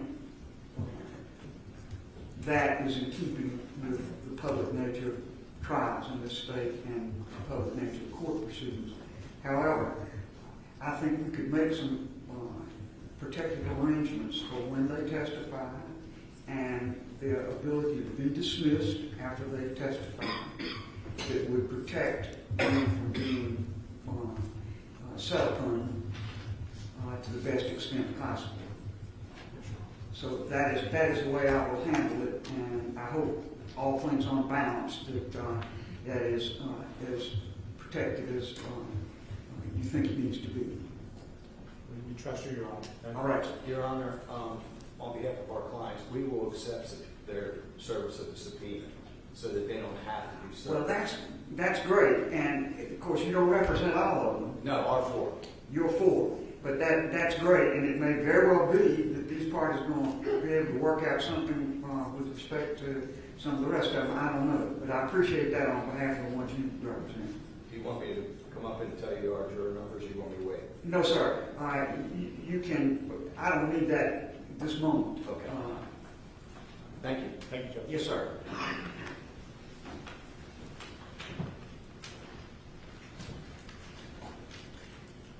Mr. McCullough.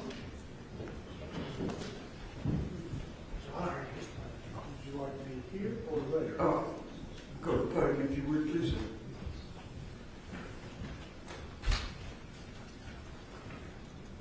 I believe by some of your rulings today, they've satisfied several of the things I was going to mention. One, Your Honor, was, of course, How many jurors do you represent? I'm sorry, Your Honor, I represent number 785 and 630. One is was a deliberating juror, I suppose we could call her, and the other was the removed juror. Right. Now, with respect to the replaced juror, I think my ruling about the end of any testimony from that juror satisfies any requirements you've made. I believe that I will not hear testimony from that juror, alternate juror at the present time. Now, Mr. Harpootman is going to submit additional information. As regards your client, I ask you to submit that information to you as well, and then I'll see if there's any revision of the position I take about that. You also represent one sitting juror, so you may continue. Your Honor, the other juror was not an alternate. She was an actual seated juror. That's right, the sitting juror. Who was removed at the end of the trial. Oh. Prior to deliberation. Whoops. I need Mr. McCullough to speak up, please. You need to speak up some, Mr. McCullough. I don't get that much, Your Honor. Yes, sir. Your Honor, if you'll indulge me just a moment, I think much of what you've said today bears on a quote that I'm taking from the response of the state, which was filed and is part of your record, and my letter of November 10th responding to that filing is also part of the record. But the state said that jury duty is this cornerstone civic duty. Needless exposure to the jurors to litigative stress and impeachment by zealous attorneys in a case especially of this public exposure can only serve to discourage citizens from willingly participating in this civic duty. Your Honor, I'm delighted with your ruling that you'll be asking questions. I've been subject to your interrogative skills in my appearances before the Supreme Court. So I'm pleased with that, and I checked that off the list. I would like, Your Honor, for you to take judicial notice that there have been excessive public comments by, and I have to say, Your Honor, in my letter of November 10th, I took Mr. Waters, who signed the letter, to task for labeling one of my clients, one of these jurors, as dishonest. I wasn't pleased with that. I think that discourages civic participation. I would ask the court to admonish the litigants, the attorneys. Mr. McCullough, let me stop you there. I am not aware of any of what you're talking about in terms of comments about the jurors or otherwise. So that's just not something I'm going to take into account by listening to it or by taking any judicial notice of it. I don't know what I would be taking judicial notice of. I do not know anything about what you're talking about.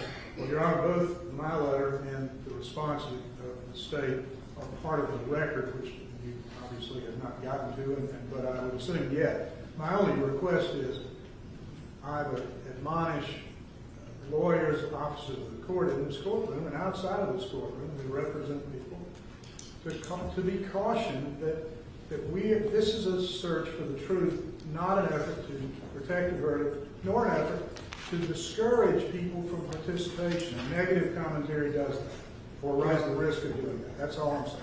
I understand, and I decline to instruct or admonish participants in this procedure in any way about what you say.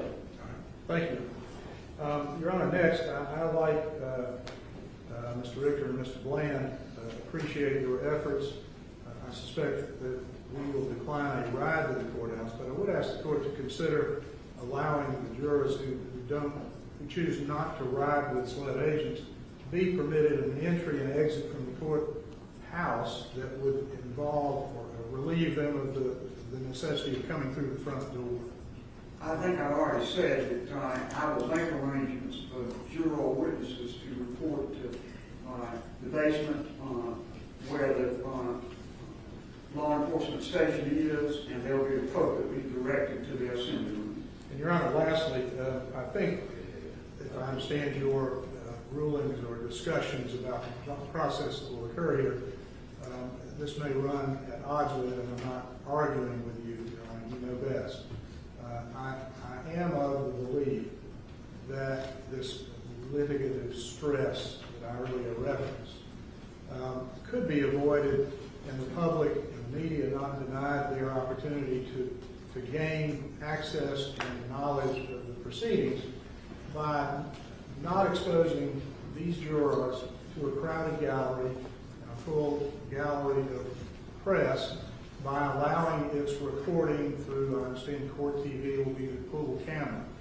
That is to say that I have actually, in my history, participated in proceedings that involved the questioning of jurors, which was done in camera. So I don't think it's without any precedent, but I would obviously respect your ruling, but I would ask you to consider or reconsider that no damage would be done to the right of the public to know and participate in the proceedings, but you can accomplish the same thing by allowing the pool camera and avoid the distraction and the imposition of that on these jurors. And I hear what you're saying, and I'm not inclined to change the ruling I've made at the present time, but I'll keep an open mind about it as we make pre-trial preparations for the hearing. At the present time, the jurors will be examined in the courtroom, as I have indicated, with appropriate identity protection. Thank you, Your Honor. And subject to your rulings, I will have both of my clients available for these parties as they might be needed, subject to your subsequent rulings. Thank you. Thank you. Your Honor, do you expect all jurors to be present for all 3 days? So, let me make it very clear that I expect the jurors will be the first witnesses to be called in these proceedings. And the jurors will testify, and then they would be dismissed. They would not be required to stay for the rest of the proceedings at all. So that is very much a part of my thought about what it takes to protect their identities. They would be protected as best I can, and the ability of others to come and to set them with questions as they leave would be protected. So, Do you expect that you could get through all 12 in one day, or should I tell them, because a couple have to take off of work? yes, I do. Okay, thank you. All right. And Mr. Lewis.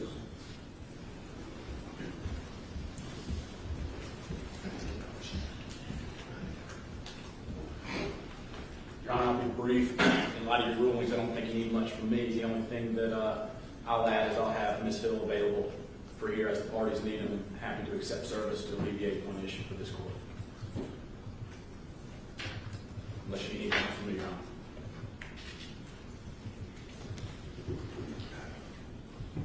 All right. Thank you for that. And before you leave the podium, let me just consult with the lawyers. I'm not going to ask them to examine you. That wouldn't be fair at all. But I'm going to ask them if there's anything else I need to inquire of before I let you go. But as I understand it, the subpoena, and we would have a formal subpoena of Ms. Hill, would be placed in your hands as her attorney. And you would assure her appearance, and I appreciate that very much. Absolutely.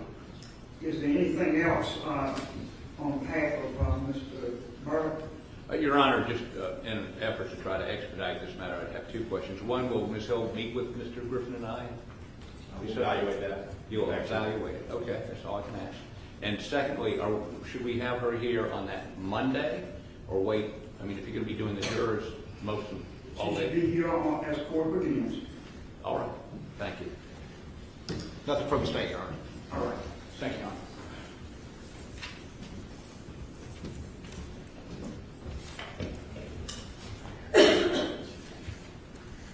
I'll go over my checklist one more time, but I think I've covered everything I want to cover. I'll come to each of you in a moment.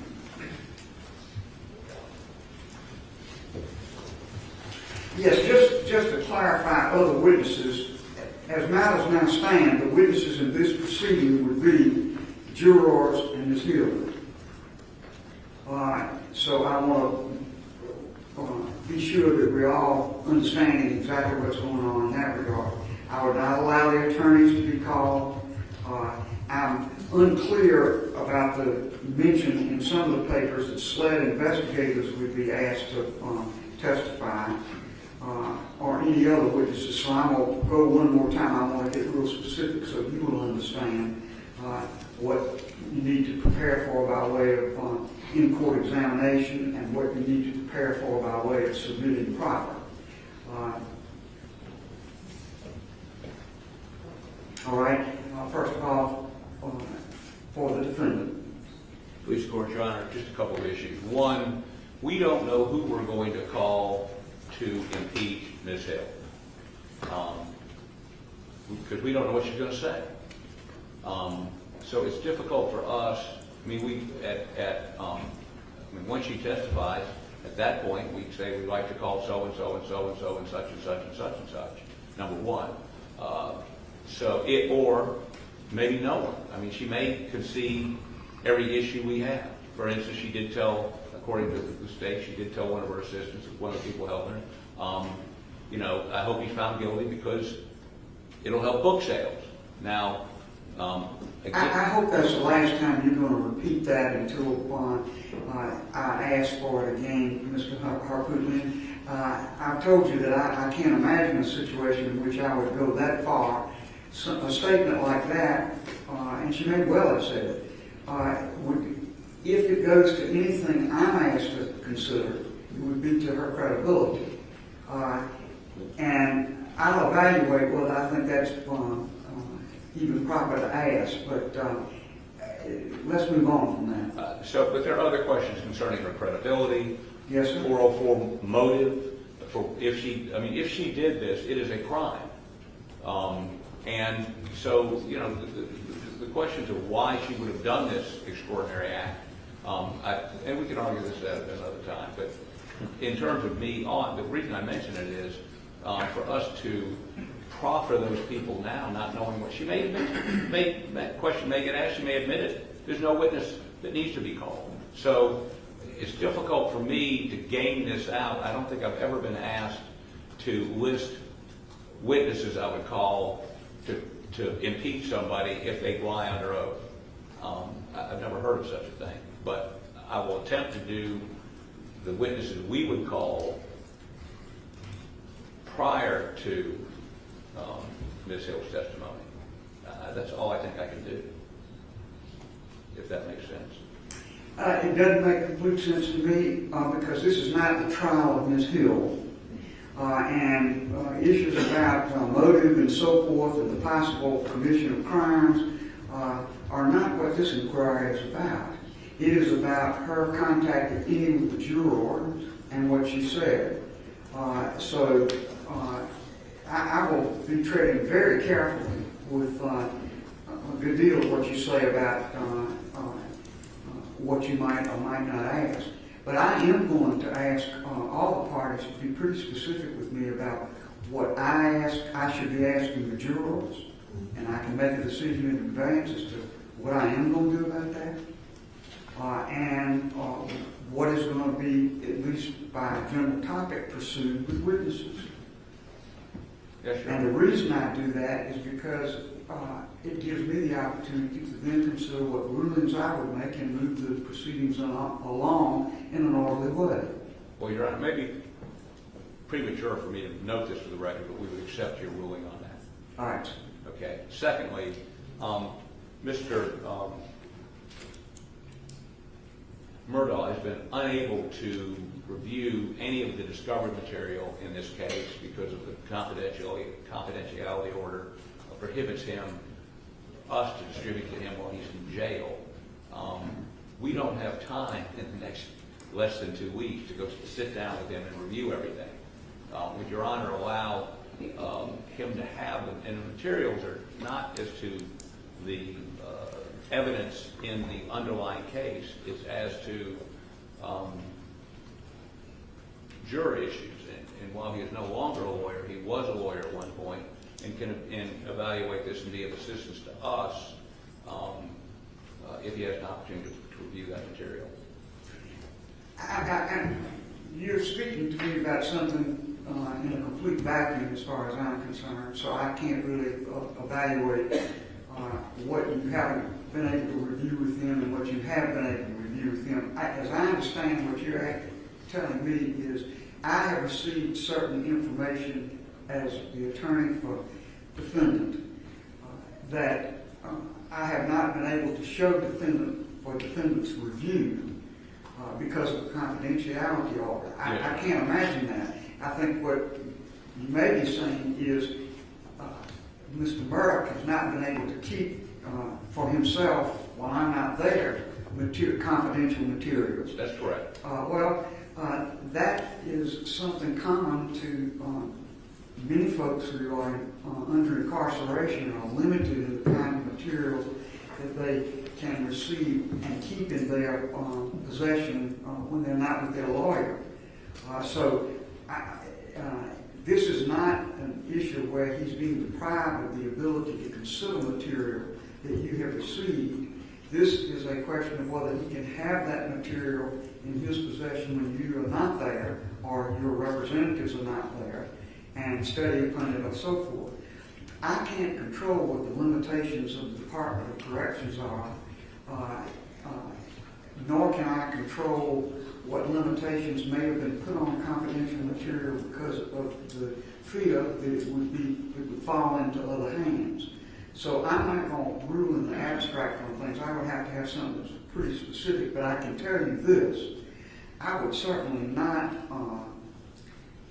order that these materials be wholesale given to him for him to take back to his cell and have in his possession, because I don't know who might see them were that the case. And if they are confidential materials, that would be an extreme risk of breaching the confidentiality of the materials to do that because of his situation. And his situation is as it is, not my making or yours. Your Honor, I would only note for the record this. Much of the material we've received has been within the last 2 weeks. This hearing is scheduled for 2 weeks from yesterday. Yes, sir. And you've given us more stuff we have to do between now and that hearing. There's nobody to go sit with him at the jail, and his time is limited as to when those people can visit. So without him being able to review this material, I don't believe we can be effective, and we would be ineffective in representing him. Well, I understand that those are wise statements for an attorney to make to preserve your position on the record. It doesn't change my view of how we should proceed in this matter at all. I think you will be able to, if there are deficits in what you have been able to do with your client, you will place those contentions on the record, and the appellate courts of the state will have adequate chance to review them. Well, Your Honor, would you consider continuing hearing on the 29th to allow us to meet with the client to effectively review these materials? No, sir. Okay.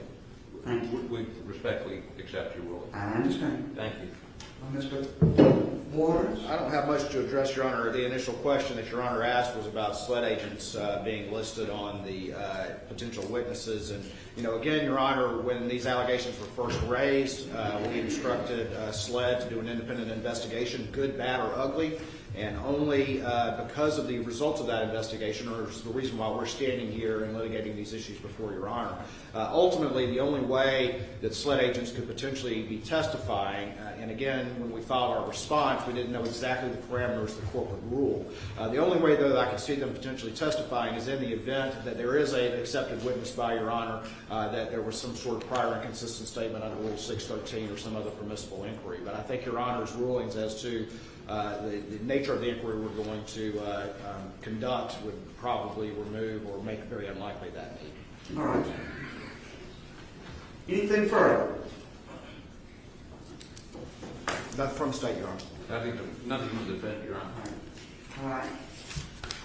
I say to attorneys for both sides, the court is deeply grateful for the very fine materials you have submitted so far. This an extreme amount of work in a very truncated period of time, and I appreciate the burdens it places upon you. Mr. Hopgoodman, I particularly thank you as a member of the General Assembly for not interposing your immunity because you are in session, and I respect that.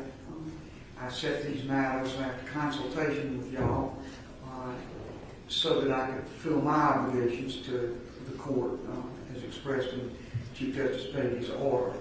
But I realize that I'm doing that with your extreme cooperation in light of your other duties, and I appreciate it very much. Thank you, Your Honor. I look forward to further submissions from the parties and from the hearings commencing January the 29th. Court will be in recess. Thank you. Thank you, Your Honor.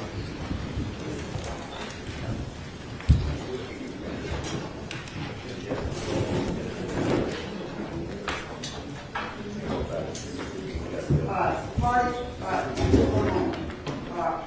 I asked Ms. Harris before these matters commenced to please expedite, even if it's in a rough form and not in a perfect form, the court would like to produce their transcript. I asked her to produce a rough copy of the transcript just as soon as she possibly could for both sides. I hope you all will consider, without me having to order, sharing the expense of this production, this early production of the rough copy of this matter. She will be in touch with you, and you may be in touch with her with regard to the rough transcript of these proceedings. We'll be in recess. Thank you, Your Honor.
Charleston.